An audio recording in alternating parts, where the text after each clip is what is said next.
Welcome to Jerseys and Heels, bringing women into the game. one of the best sports podcasts in the world. Incredible news, Sports 101, and we are bringing you behind the scenes at real life beyond the jersey. Are you ready, Sam? I'm ready. 1, 2, 3 into the foe. Snoop Doggy Dogg and Dr. Dre is at your door, ready to make an entrance. Tobacco. I think you like having this mic. I do. I get that stupid. Last night when everybody said namaste, I yelled happy birthday. Check. It's hard for me to take yoga seriously. Yeah, I don't take it that seriously. I'm not like one of those, like when they do the ohms at the end. Oh my God. Please don't look at me. She's like, I gotta take this so seriously. I had a hell of a day.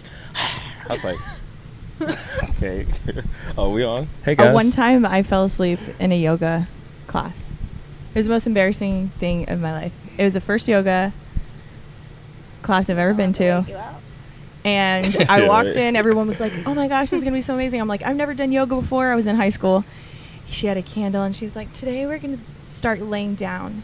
And I want you to think of the most amazing place, most relaxing. I'm like, freak, I'm at the beach. I'm laying on the beach. And then all of a sudden I wake up. I open my eyes and everyone's putting their mats away. And I'm like, you slept the whole thing? Good Lord. Most embarrassing moment of my life. Yeah. I Y'all think ready it's for this? appropriate today to start with the national anthem. I'm not. You can sing it. No, Okay. I'm just kidding. I gotta take my hat off. In the home of the brave. Brave. Ooh. Ladies and gentlemen, boys and girls, welcome to Jerseys and Heels podcast. We have a special guest. A new kind of sport guest, too. A track star. Yes, so, us girls, we love our football, Guys, we want to introduce you to our friend Ernest Wiggins. How y'all doing? Ernest, what's going on, bro? I'm chilling, working hard. Thank you so life. much for having us. Thank you. All right, guys, so you. we love Ernest because, well, he's my friend. But one really cool thing about Ernest is that, well, I wore my shirt for you, but Ernest is a USA Olympic track star, basically. So, no big deal. No big deal. No big deal. Just went to the Olympics. So, the thing about Jerseys and Heels is that we like to bring people into the game. We want women to know more about sports. Yeah. We also want guys, whoever's watching or listening, to know things they've never known before. Right. And get to know the real life behind these athletes. So we want to hear all about you, but we do want to introduce you to our special, precious little character. Yeah. Starfish. And right now, our last guest, his name is Brandon Marshall. Right. He named her. He loves names with a Z. Z. And so right now, her name is Zaya. Mm-hmm. But she woke up this morning. She was like, Sam, I really don't like my name. So we're actually going to, we want you, again, she's just not content. Like most girls, Yeah. They just want what they don't have. A new name. I love it. She wants you to name her maybe graciously at the end of the show. So you think about it. At the end of the show, I want to name her now. Yeah. You do? Well, then go ahead. Since we're sticking to the Z's, and I always told myself if I ever had a little girl in my life. Wait, you might have one. You might have No, I don't have one. You might have one one day. Okay, one day. And so I always wanted to name a girl after my great-grandmother. And so I would name this lovely starfish Ziola. Ziola? Yeah. I love it. Yeah. She might not change her name ever. Right, That might be a keeper. Yeah. Ziola? Ziola. Oh, my God. That Where did name. she get that name? So my great-grandmother was full-blood Native American, Tuscarora, Blackfoot Indian. Wow. Yeah, so that's where her name comes from. So you're true American. Oh, yeah, I'm definitely true American. So you're not even, I I'm mean, like super-duper American. John, we both know John. He's Yeah. from Zimbabwe. He's actually African American. He's white, but his birth certificate says African American. You're like genuinely American. Yeah, super American, big time. I mean, we've had a farm in our family for 150 years and stuff Where? like that in North Carolina. So I'm true blue. North Carolina country boy. Oh my Yeah. gosh. So speaking of, where did you go to college? So I graduated from Appalachian State, home of the Mountaineers. Oh. Woo, Great yeah. football there. Home of the high country. Yeah. Mhm. Yeah, you know it. We train like no other. People don't know that, but yeah. Because of the altitude or what? Altitude, but we have a lot of hills and of course mountains where we where our campus is. And so right outside of our stadium there's huge hills that we train on. And a lot of people think, it's just a little Appalachian State, but there's a reason why we were the winningest track and field team in the Southern Conference, now moved up to Sun Belt. And the reason why the football team is doing so well is because how hard they train up there. I mean, it's no joke. That's crazy, That's right? really interesting. Yeah. I wouldn't have I've guessed seen that. guys get knocked out trying to run with logs on their shoulders up a hill and get tired and fall back. And, On the hill. On the hill. And some in of other us are words- laughing. Some of us are like, I'm like, ha ha ha. So all the sports, they can use those hills. Oh, yeah. Swimming, all that. Everybody. That's wild. Be brave. Okay. Yeah. Cool. Okay, so App State, and then what? App State, so went to App State, loved it there. I was very blessed to be an All-American, two-time All-American, ended up being an NCAA Hall of Famer in the 100-meter. I mean, if it wasn't for Appalachian State, there would be no Ernest Wiggins because even though I had the opportunity to go to bigger schools at my senior year, running a 10-2 in the 100-meter, I had over 100 scholarship offers. Over 100? Over 100, Division Wow. I. Can we go back to Wow. the 10-2 real quick? Yeah, right, in high school, yeah. Jeez. Ladies, if you don't know anything about track, or guys, because I'm not going to put it past a guy not knowing anything about track, 10-2, how fast is that? 10-2, especially for a high school athlete, one is very rare, but you're running around 20 plus miles per hour. 20 miles per hour. And at 10-2, you're B qualifier for the Olympics. B qualifier as a senior in high school. Okay. So 100 scholarships. Can you give us your top 5 that you had? Did you have scholarship offers from like? So East Carolina, Miami, South Carolina, Tennessee, missing one, North Carolina. Okay. Mhm. And what made you go to App State out of all those colleges? Yeah, Appalachian State treated me as a person. Every other school, and there were some other big time schools, but just those schools really rang a bell because they consistently hit me up. But Appalachian State treated me as a person. East Carolina, or even Miami at one point, they would call, or even South Carolina. At that time, South Carolina was one of the top track and field schools in the nation. They were talking about numbers nonstop. What I have to do as a senior in track and field in high school, what I do as a freshman coming into college, sophomore, junior, et cetera, is always numbers based. So I felt like a statistic. Then Appalachian State was always calling me, how is your family doing? How's your mom doing? How's school going? Have you studied for your test? Blah, blah, blah. How's practice going? And so forth. So I felt more of the personable connection, which is very important for me at least, and any track and field athlete because it's more personable. Right. It's a very individual-based sport. Now, football and basketball is a little bit different, but track, I had to feel, and I'm one of those type of people, I love big time. I wear my heart on my shoulders. So if you're going to want to deal with me, you're going to deal with my love and my passion. And I want to feel that with you as well. And lucky enough, Appalachian State gave me that. So, of course, I signed that paper. Recruiting coordinators. Yeah, I was going to say. Are you listening? Promo for Appalachian State. Right. And the recruiting coordinators that need some tips in how to get guys to come to your school. Take Be notes. a nice guy. Be Yep. genuine. That might get you. Be real. Be real. Yeah, right. Okay, so you're at App State. You're a 2-time All-American. Okay, how does somebody become a guy that goes to the Olympics? It's crazy. One, there's the genetics, yeah, of course. I was very, very blessed with my dad and my mom and so forth. We're not going to go into that spill, but Native American blood. yeah, right. But the more mental aspect of it, you actually have to zone in on that dream or that goal. My goal was to make it to the next level. My goal was to be one of the fastest athletes ever to come out of North Carolina.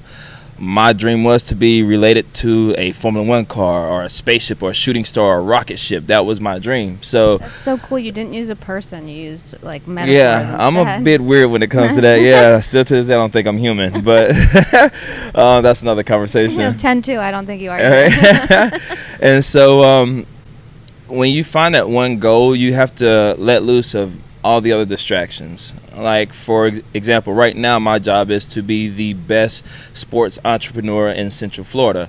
So I'll leave the distractions of going out every night on the weekends or even during the week like most people my age would do who don't have children or aren't married and make a good living and so forth. I'll leave that be. I'll focus on the athletes. I'll focus on the business culture. And then going back to the athletic side, I focused on training, nonstop training, my diet, my sleep, who I hung out with, the power circle. You have to have a power circle. That is probably the strongest thing out there.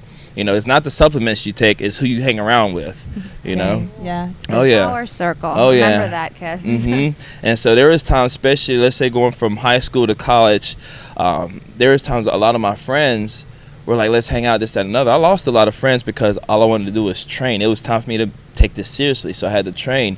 I couldn't go out and drink beer. Couldn't go out and smoke. I had to train. I couldn't go out and chase girls at Carowinds, even though I wanted to. I couldn't, Carowinds. Yeah, it's like the miniature Disney World. Yeah, in North Carolina. Yeah, right. So eat, sleep, run. Yeah, and so once you find that goal, you target it, and I'm one of those type of people. I write it down, I put it on my door, whatever, and I draw circles around it. If you ever watch cartoons or watch stuff on YouTube about hypnosis, stuff like that, the black and white, it goes in and out like a zebra effect. It's the same thing. If you put a goal in the center and circle it, and you put it in like 3 different places, you tend to become hypnotized by it. And so that's what it's all about. Become hypnotized on your goals and dreams, and it becomes reality because you lose all the distractions, and you focus on that one thing, and you nail it on the head.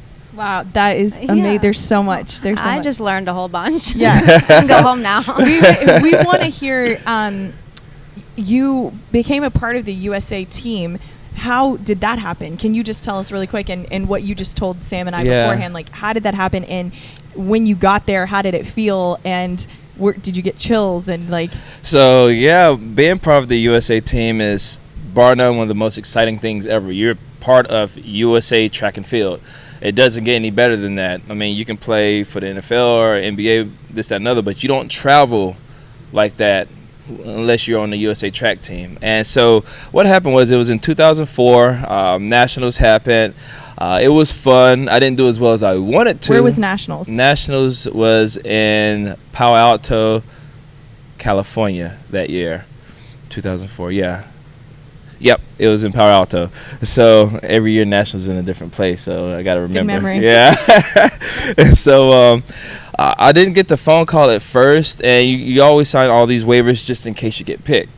And so apparently someone got injured overseas training, and they was like, Ernest, we would really like to have you as a relay leg on the 4x1 team. And I'm like, it's kind of surreal for me. I'm like, this is not real. This is not true. And then they passed me along to the second in command, and what size do you wear, this, that, another. Wow. And a day later, I had like a box full of USA Blue gear. And white and yeah, red. like $5,000 worth of gear. And I'm like, whoa, this is real. Okay, cool. And so, you get on the flight, and luckily, due to being in track and field, our seasons are in the summer. So people think the Olympics is every 4 years and that's it for track and field. No, we have professional seasons like any other sport. Right. So luckily, I was already in shape. I fly over and Athens, Greece. And wow. So it's just like, wow, this is the origin, Yeah.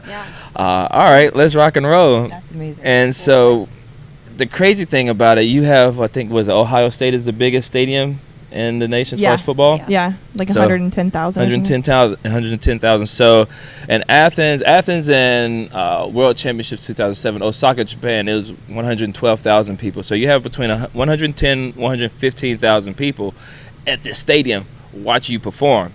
So you're in the stadium and you look up and you just see people. You just see heads. You don't really see faces. You just see heads. And of course, at night they shoot the fireworks, so there's a lot of fog and a lot of smoke. So it is so mystical. It's crazy. And I always tell people this: there is no reason to take steroids when you're in an environment like that. You have that energy. I'm getting chill bumps now just thinking about it. You get this energy that you want to perform at the highest level. You're going to perform at the highest level. Your body is just like, okay, let's rock and roll. Right. The adrenaline rush is unreal. And so being able to perform, I was running third leg and just saying, wow. I remember that night when we ran, I looked and I'm like, these people are here to see the fastest of the fastest humans ever. And I'm one of those guys, and I get to perform in front of all these people. Let's rock and roll. Let's go. And That's it was so cool. yeah, it was amazing. Hand me that baton. I'm going. Yeah, and then the whole Olympic experience and the whole international experience, being one of the best on the USA team and getting to travel internationally, you see humans and athletes and specimens that you've never thought would exist. Like, you go further Eastern Europe, you see athletes who, if they came to the States, everybody would be like, oh, that's fake, you know, whether it's the lower body or the arms and stuff like that. But it's almost like you're taking an, lack of a better term, an African American or a Brazilian and placing their body on somebody from Eastern Europe who you think their name would be Susan or Jason, and it just looks, you're like, wow, you know, it's just amazing. And over here, people do a lot of plastic surgery to try to fit the bill. Look that way, yeah. Right. And so you see a young woman that's 5'10", 6 foot, beautiful as can be, and her body looks like she can take on any man in a very feminine, very superwoman type manner. I mean, that's how she look. You're just like, wow, that really exists. When here in America, people are paying $10, $15, $20, $50,000 to have the plastic surgery to look that way. Like, all you gotta do is work for it and eat right. And that's what you see more for Eastern Europe, and even in some of the Asian countries. It's just amazing what people can do to their bodies and what the DNA structure is for Eastern Europe and even South America, like Brazil and Argentina and so forth. Just, it's amazing the people you see. I honestly say this: we are very blessed in the United States, but we're very blinded and narrow-minded here as well. Because I always also say this: travel as much as possible. Not to London, not to just France, not to just Scotland or Italy. Go far east. Yeah, go to a place you can't even pronounce the country. Right. You will see things, beautiful people that you've never seen before, and they can jump, run, and swim like no other. That's incredible. Okay, so then, speaking of physical fitness, I need to know what your physical training was like. I was training 6 days out of the week, 5 hours. See, people, you do take a rest day. Yeah, a rest day. Yes, A. Some of y'all take 7 rest days. 365. I think y'all are still on the rest day. It's time to get off the couch. Yeah, I'll just take this magic pill. No, it doesn't work that way. Those pills don't work. It really doesn't, for real. Or the teas. Yeah, and so I would train 6 days out of the week, take that one day off. And each, let's say Monday through Friday, we train almost 5 hours to 6 hours out of the day. Wow. So it's a full-time job. And mind you, it's in the summertime. So the track is around 110, especially here at the National Training Center, 115 degrees on the track. So your fingers are being burnt, your knees are being burnt. We're doing block starts, 100 block starts a day, twice a week, 100. Over and over and over and over and over and over and over. I know just from playing tennis that when you are outside in Florida, especially on a pavement or outside, it is it's hot. So much hotter. Yeah. Like, there is, you can't even explain it unless you've been on it, a track or a tennis field or outside. It's a different experience. Oh yeah. She played tennis at Rollins. Yeah. Did you hear that? Let's not toot my own horn. That's not. I mean, if I played tennis, it's like having home run derby on a small court. Seriously, I know. Tennis. I mean, chasing the ball around. You mean I'd be running my 100s? I'm like, where did the ball go? So we do have a few questions from people that have sent in questions, but we want to know. So last podcast, Sam and I talked about 2 things: superstitions and sex. Okay. I mean, I'm very in the big sports on both. world. I mean, especially track stars, I would imagine have superstitions for sure. We're very big on both. We'd like to know, the first thing we want to know is, do you have any superstitions? And in your well, we haven't even talked about who you ran with and if you guys won. You can put that in there. We want to know, do you have any superstitions? So I have a few. Going up to the block starts or right in front of the blocks, I always give a salute to my family and the ones who have passed in my life. So I do this little, almost like back when Sammy Sosa did his thing. Oh my God, I was going to say Sammy Sosa. So it was like, I'll do it real quick. So it was like, I did that all the time in high school. I do that. Does that mean certain things? Yeah, so I'm giving kisses from my heart to my mother and father, back to my heart, to my ancestors that passed away. That's so great. Yeah. Because my name's Sam. People used to joke Sammy Sosa back in the day, and I'd go like that. At that time, I really didn't know what I was doing, and now I think it's funny. To see you swing a bat. That is awesome. Yeah. Okay, so then what?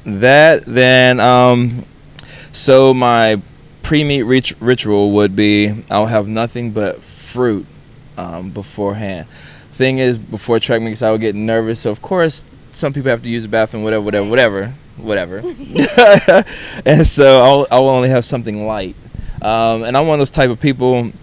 I don't need a lot to perform. I mean, people always say you got to eat such and such and such and such.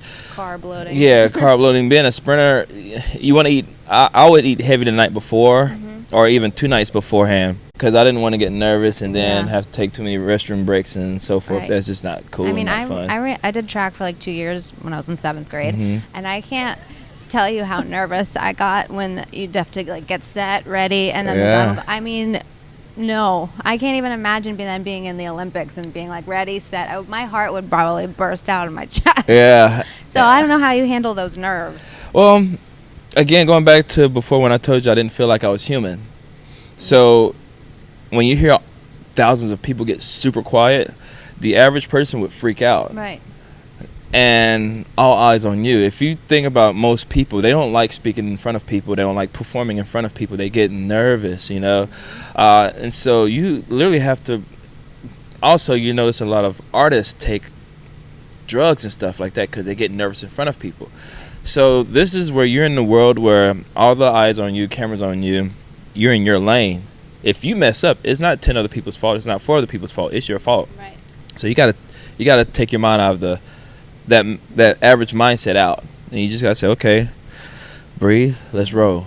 I guess it does also repetition plays a role. Repetition as well, yeah. But at the end of the day, it's either you're meant for it or you're not. You know, I've always been more nervous performing in front of a couple people, a small group, opposed to 1,000. Yeah, that would be me. We talked about that. Yeah. I'd rather sing in front of 50,000 people than sing and right in front of 10 people. Yeah. So even with if you're listening or watching and you're a speaker or an attorney or you lead a group or something, is that people can apply that in life? Oh yeah. Just knowing you are made for it or you're not, and getting in that mindset. Yeah. Controlling your mind to be at peace and calm, or definitely be at peace. I would say a peaceful storm, you know, because you gotta contain yourself, but you gotta display what you're all about in front of thousands of people or several hundred or whatever the case may be. So you have to be the peaceful storm. You can't let them see you rattled inside, but you gotta showcase your abilities. Then also I use this as well. If not me, then who? If not now, then when? Somebody's gonna do it. Why not it be you?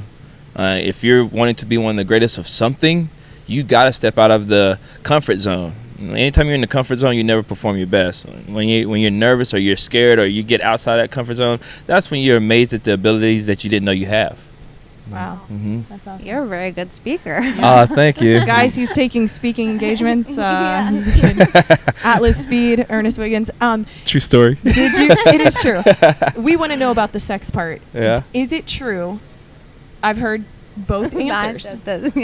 Is it true that we've heard that you're not supposed to have sex before because it releases your strength, or does it help? Does it release endorphins and help you run faster, or do you not know because you're still a virgin? So I tried both. I'm not a virgin. I know. I saw you at the Olympic Village. Yeah, so I'm not a virgin, but when it comes to performing, I turn into one. Because it's very true. I've practiced both scenarios, and I can tell you right now, I would never have sex before a track meet again. Now, I'm not running anymore, but still, you definitely feel the testosterone decrease because you're relaxed and so forth. You don't have that animalistic behavior anymore. And there was times where I went 2 weeks without. Oh, there's Victoria. That's her sister. Sorry. And there was times where I went 2 weeks without doing anything. Actually, a month one time without doing anything, and my race was so incredible. I was like, I'm gonna start doing this more often. And then I started not doing that more often. Yeah, I'm not doing it more often. Well, there's no other feeling than outrunning somebody, outperforming somebody without hitting them and stuff like that. But you're absolutely faster than someone. There's no greater feeling. And when you notice that the time slows down, when you can see the wings of a hummingbird, when you can just see the wind itself going through daisies, I can't I'm really underselling what that feeling is, and then you perform and you cross that line and your body is just like, it's revved up. There's no other feeling. I mean, it's greater than the greatest, excuse me, but it's greater than the greatest orgasm. Whatever the case you may say, you're like, oh, no, that's not true. Actually, it is, because that's awesome. Just the way the body feels is Yeah. insane. Your focus is at another level. Your body just moves differently, you know. And I remember crossing the line the first time I tried it.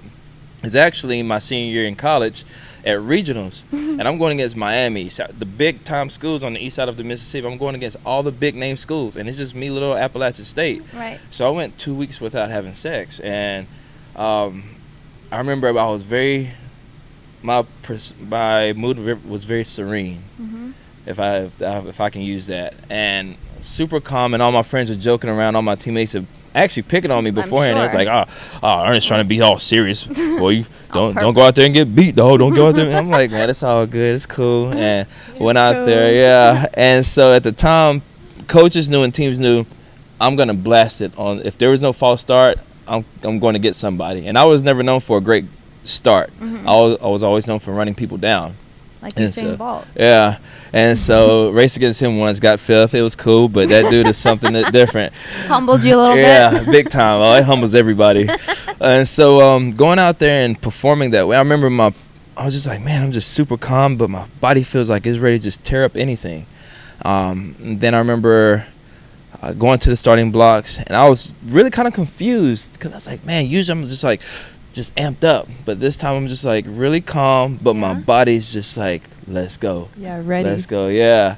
And I remember the gun went off, and I remember I stayed patient when I came up, and I just passed everybody. And I could hear people cursing. I mean, you still talk when you're running. When you're running? Yeah, people cuss each other out and stuff like that. Are you serious? Oh yeah, there's a lot of breathe things when to I'm go. running. There's a lot of things that go on in a race you don't Really? pick up on. Yeah. In that 10.2 seconds? Yeah. Like, more. Yeah. No, that was high school. Now college and professional got down to 10 ones, 10 O's, Okay. 9 9. Yeah. Still, it's 10 seconds of trash talk, y'all. Did you even know that happened? Okay. And so then afterwards, it's just like, yeah, and you just feel your body kind of throbbing, like, but it's a good throb. It's like, this is what it's all about. So anything you've seen in Dragon Ball Z, anything you've seen in, let's say, Kung Fu Hustle, anything you've seen in the Avengers and stuff like that, like Superman and so forth, because he's the innocent one out of everybody. Right. It's true. It's really true. When boxers don't have sex for months, Yeah. there's a reason why. You're increasing that testosterone level. Your body is going to a whole nother zone it's never been before. And it's ready to hunt. It's ready to kill. I mean, at the end of the day, we are animals. Yeah. Seriously, that's why lions are lions. Right. And of course, then they have that mating period. That's why Very weird. yeah, that's why animals are animals. You know, that's why the hunt is the hunt, and you hunt to kill or be killed. You know, and so that's how it is. And So what happened in that race? which one? So we're back. I won. Oh, you won. Yeah, I won. You beat everybody. Yeah, I won, yeah. Okay, y'all hear that, Miami fans? Yeah, I'm UNC sorry. fans, everybody? Yeah. So you beat everybody. Beat everybody. So you were convinced at that point, you never again. Right, but Okay. you know, it's hard at times because you get a lot. Of course, those distractions come back in, and whenever you're the best of the best, there's a lot of distractions. A lot of beautiful women come into your life, and you're trying to say no, but then you're like, all right, just one time. All right. But you become disciplined and so forth. But then when you turn a professional, there's your moments. You know, you have your moments you have your fun during off season and conditioning season. Then when you go to the big meets, there's times during the season where you can have your fun, but then you have your big meets. You're like, no, can't do anything. Like when you guys saw me run in 2016. For Rio. Yeah, that's when I was my most disciplined. I mean, I took 7 years off. I took 7 years off from competing, came back and qualified for Olympic trials within that 1 year. And those several meets that you saw me perform before I tore my Achilles, I was being super disciplined. And I had a girlfriend at the time, and I was, babe, this is what's going to happen. If you're not okay with it, I love you, but I got to focus. You wanted me to run track. I'm back on it, so you got to kind of abide by the rules if you want to see me win.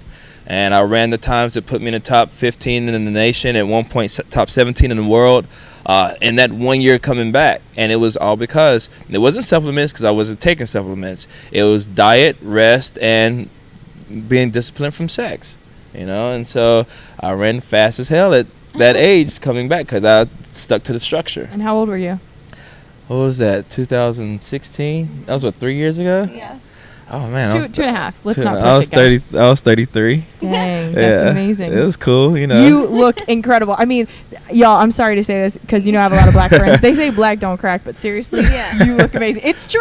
Everybody, you guys look so young all the time. It's sickening. Yeah, you look like you're like 24. I mean, seriously. I try, man. I feel like I'm 19. Do you? Yeah.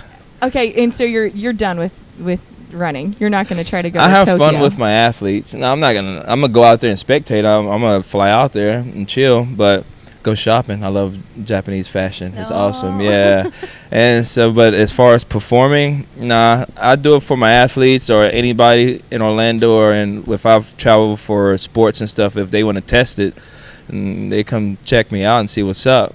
Hey, if you want to go for a run, yeah, you want to go for a run. Try your pace. Once a competitor, you're always a competitor, Sure. So that's something that is gonna go with me till my grave. But when people come up to me and be like, "Hey, let's race," all right, be careful what you wish for. Yeah, right. And so I think that we're almost finished, but today I think Ernest is gonna put you through a track workout real quick. It I'm won't gonna be be too gentle. Yeah. I'm all right with it. 50 Shades Dark over here. Track star. Guys, I just have to say, I hate running. 2, I quit the soccer team the first day in high school because I didn't realize there was so much running. And 3, I was on the track team in 8th grade, but guess what I did? Pole vaulting? Threw the shot put. Oh, God. Hey, real quick, we got a special guest in the building. Do it? Oh. We have a special guest in the building. Victoria, come on over. We have an Orlando Magic cheerleader. Come over here and say hello. Ooh. She is a legend with the Orlando Magic. Hey, go. Oh, she got on her shirt, too. Look at her. Oh, God. This mic. You want this one? Here, I'll step back. No. Yeah? Thank you. Thank you. We love you already. So you dance for the Magic? That's cool. Yeah, 10 years. 10 years. Yes. That's like the Dallas Cowboys cheerleaders. She looks like she's 14, legit. right? Yeah. Check your ID. Right. Okay, so how can I ask you how old you are? I will be 31 on Saturday. And you're still killing I it. didn't know that. Happy High five. birthday! Thank you. Thank you. I said that at yoga last night. Y'all are in playoffs right now. Playoffs right now. Yeah. So hopefully today we win our game and we can have another game on Thursday so we can have a good little final hurrah in the stadium. Yeah. That would be cool. That would be cool. Yeah. All right. Orlando Magic need to have a comeback. That'll be All great. right. 7 years it's been since we've been. So Wow. yeah. So what's your favorite part about being an NBA dancer? That's freaking awesome. I would have to say just knowing that we've worked so hard to get to that position and just to be in the stadium with all the lights and the fans and just kids in general. I mean, that's probably the best part of it all. And knowing you work so hard to gain all of that. So And you maintain your tiny little figure. it was hard. It was very hard. Do you have a regular job or is this your full-time job? Well, I own 2 dance studios, so that's pretty much my regular job Wow. is being around children all day, every day. And not only that, I have my own pro dance program where I just teach other women how to audition for pro dance teams. Wow. Awesome video I'll put on my Instagram as well. Check it out at Atlas Speed, and her Instagram really quick. Victoria R Rose 1. Okay, we'll tag. And that music video is like turn up, let me tell you. Really? You did a music video. Yeah, so I did a concept video pretty much featuring 13 professional dancers in Orlando. Oh my God, I tour love with dance different videos. Yeah, they tour with different artists around the world, and I just kind of got different guys and girls in a video, and I'm showcasing their talent and showing everything that I have to offer. That's awesome. So. Okay, real quick. Just the comparison. What do you eat in a day compared to what he eats in a day? Yes, He can we probably talk gets about away with diet? everything. All right, you go first and I'll go second. Yeah, I was like, Ladies you get first. away with everything. I follow mostly a plant-based diet. I'm not vegan or vegetarian, but most of the time, if I'm cooking, I'm always sticking to my greens. I like that. My grains, my black rice, all that stuff. And if I have a cheat day, I'm gonna have me some good old country. Chicken and dumplings. That's my thing. Chicken and dumplings. Mother's Day having chicken pot pie. Make it. I Right. love to cook. So Good. if anything, if you go on my Instagram, you see a little stories and stuff. I'm always cooking. Nice. We're coming over. Yeah. So I'm not as bad as what people think I am. I mean, I'm more of a pescatarian. Me too. So I love salmon. Like, I probably cook one of the meanest salmon dishes imaginable. We're coming over. Yeah. Yeah, right? And so, like, for example, like breakfast, honestly, I eat maybe 2 to 3 bananas on my way to work. Oh my God, I eat bananas. My mom thinks I'm crazy. I can't stop. And it's weird because they try they say that they're bad for you. Don't eat them. When was the last time they measured how many fat bananas you got from a banana? a gorilla should have? Right? Seriously, I always relate my diet to an animal. Yeah. Or just diet in general to animals. So I have like 3 bananas on the way to work. I have maybe 2 oranges. I think I still have 2 bananas in my office. For lunch, I love it. Yeah, I have like 1 or 2 salads and like the Publix ready-made salads. Mm-hmm. And if I have to have meat, I do like the ultimate sub, and I try to stay away from bread as much as possible. My ultimate fear, other than being homeless and not having family, is looking down and not being able to see my little homie. It's the truth. I mean, think about it. Instead of looking at a mirror, you look straight there, you can't see nothing. I'm gonna freak out, man. I'm gonna jump off a building. I'm like, oh my God, where's it at? Where's it at? Oh my God, are you kidding me? I don't want to live like Not that. worried about tying his shoes or anything. No. That's the homie. Feel when we think about pregnancy. I was just gonna say that. But that's for only 9 months. Think for like only 90 years, you look down, you can't see your buddy. Oh. That's torture. You can't look down. There are a lot of people that are listening and watching right now that can't see their buddy. What can you do to inspire us to, or maybe they're happy. If y'all are happy. If you're happy, you're happy. If you're not happy, come to Atlas Speed, change your diet, get right, Start get dancing. tight, live right, and you'll see a change. For real. That's my freestyle for the day. You like it? Yeah. And then if I spoil myself, if I have a cheat day, every once in a while, I have a Lazy Moon slice of pizza. One slice. One slice. But earlier that day, I may have some Chick-fil-A. Gotta have that lemonade. Okay, you said one slice. Can we just talk about the Lazy Moon slice real quick? How big it is? It's about this big and this wide. Yes. It's basically a full pizza. Yeah. Got it. Yeah. Then other than that, that's really it. Every once, it comes with the Chick-fil-A. If I have fries or anything, it'll come from Chick-fil-A. But other than that, I stick to my country diet, eating the colors of the rainbow. You know, I don't measure anything. I just eat when I want to eat, and that's it. You know. Well, it's working for both of you. Appreciate it. Yeah, I think we can all take notes from this one. But I do miss my grandma's banana pudding. Well, you eat enough bananas. That's my peach cobbler and my aunt's cherry cheesecake is to die for. When was the last time you've had that? I haven't been home over a year. Well, it'll be a year in June, and so it's time to go home. I'll be home for Mother's Day. And ladies, Lord's you know willing. what to cook him now. Yeah, I mean, if you think this man is fine and you want his number, hit him up on Instagram, DM him. Everyone's sitting on peach cheesecake right now. If you know how to make peach cobbler or cherry cheesecake. Yeah. See, I like to cook. I like to cook for the ladies. I'm a cooker. Okay. Well, there we go. I think you check your DM as soon as we post this right here. 50 Shades There's gonna Darker. be a lot I of was for slides real. in that DM. I was just kidding. Oh, you got me turning burgundy. Burgundy. Oh, good stuff. Thank you so much. You're welcome. Yeah. Thank you. Oh, you guys got to sign the Wall of Fame, by the way. We get to be famous for a little bit. We get to sign right. Victoria, we love your name. Do you know what Victoria means? Victory. Victory. Yes, it does. Yeah. Yes. That's Oh. right. All right. Hey, the magic. Victory Yeah. for the magic tonight. Heck yeah. Woo, let's go get it. Bye. Nice to meet you too. Ernest, thank you. Thank you. Seriously, it was this a has been pleasure. awesome. It was an honor, and I And look if you're still forward to it. watching, stay tuned for the madness. Pray for me. Pray for Sam. She's about to get trained. For You have a But teammate wait. though. Victoria will be with you. Okay, We'll all do it together. All right. How about that? That's great. So you can all blow by me. Aw.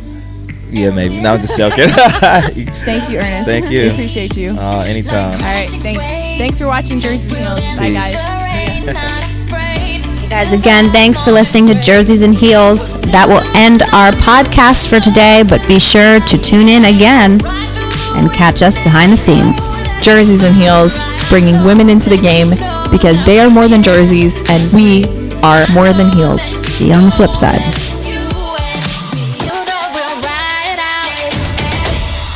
Don't forget to come meet us on Instagram, Facebook, and subscribe to our podcast.